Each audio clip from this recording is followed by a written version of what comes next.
buong sanlibutan ng Kapaskuhan. Maliban sa isa.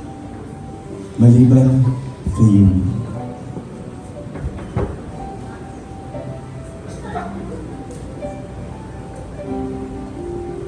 Grabe.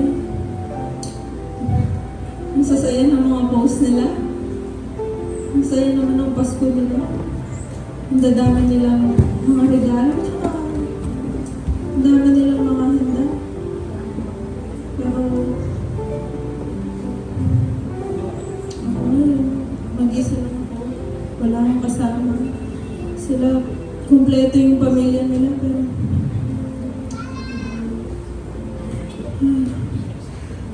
lungkot naman ang Pasko nito.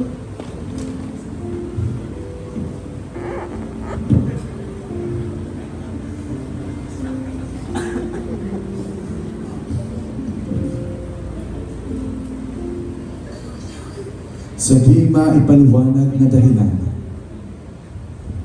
bigla na namang na time travel si Yumi at 3 pantas ang gumising sa kanya.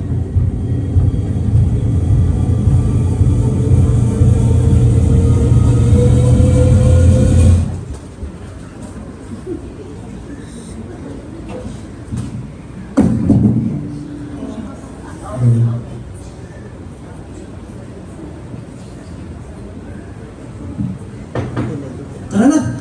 Hoy! Gising dyan! Gising na dyan! Wait! Sino kayo? Uy! Tibon mo! Uy! Uy! Sino ka? Hala! Nasaan ako? Uy! Uy! Tara na, mahuhuli na tayo! Huli! Sino kayo? Kailangan na natin umalis! Uy! Uy! Sabi dito! Uy! Ano? Sino kayo? Nasaan ako? Ano na, Sanda? Pupunta natin ang Masaya, sundan natin ang tala. Masayas? Anong Masayas? Saan ba ako? Iya. Sino kayo? Pupunta na sa Texas. Kung di ka sasama, iwan ka na namin. O tara na. Ano ka ba? Ano na kami? Wait lang. Sige po, sasama na po ako. Wait, sasama ka? Opo. Madali mo to.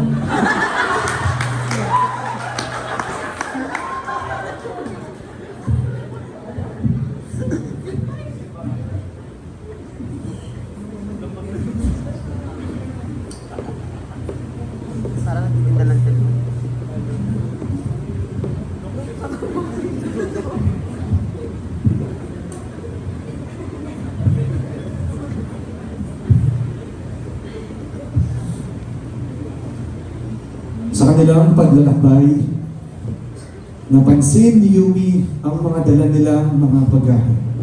Hindi niya natiis at tinanong ang mga pantas.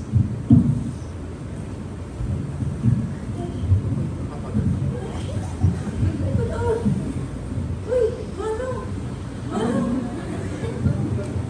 Ano ba itong mga dami na? Insenso! Ginto!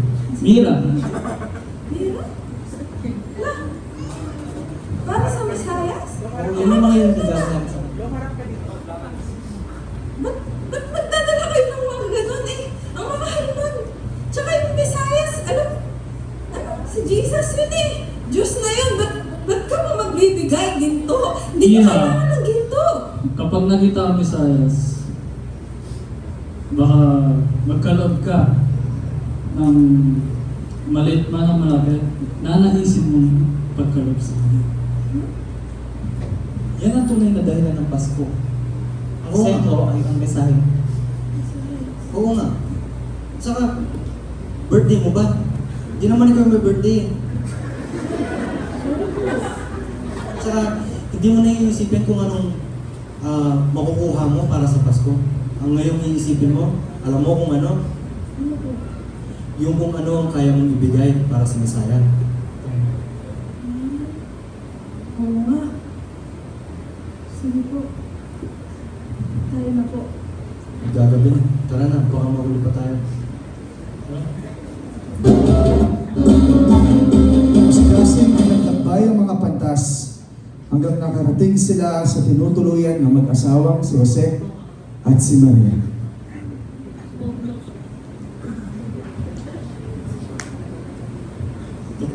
Tao po!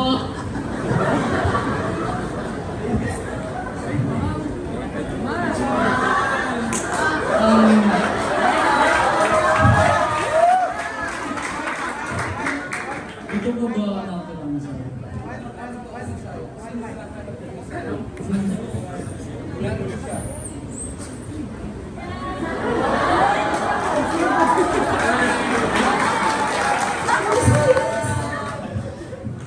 Siya ang sinasabi natin sa inyo.